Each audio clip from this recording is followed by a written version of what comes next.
Now I'm going to ask Alan to come up here one more time.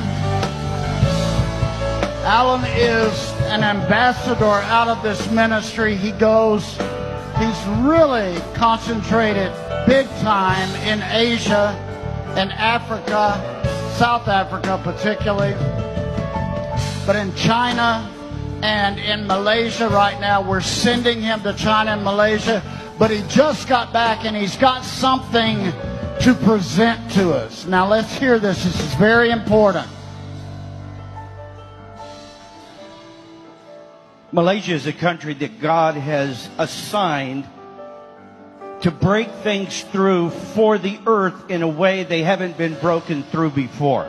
I don't know why he chose Malaysia for this, but he did, and he has.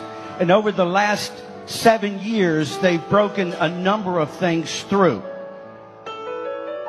One of the things that they broke through was their governmental system, which last year completely fell in a moment, and no one in the country ever imagined it.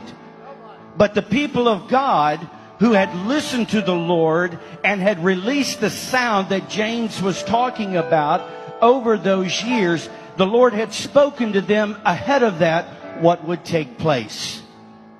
And that government came down.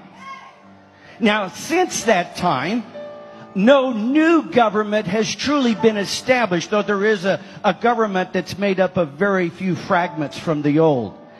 And the Lord said this year to them, He said, this is the year to see my government established in Malaysia. Now, this is not a government of elected officials. This is a government of God Himself as the king of a land and of a people.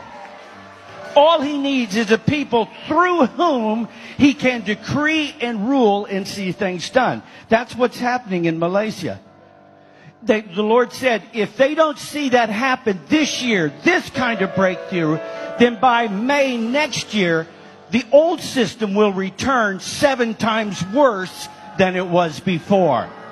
So you see, breakthrough is critical, not simply because of what we're getting out of, but so that what we're getting out of doesn't return worse than it ever was. This is about coming into something we don't know about. One of the things that happened a number of years ago, more than 40, but not quite 50, there was a revival in Sarawak in Borneo, which is part of Malaysia. It was called the Barrio Revival, and it was among the Kelabit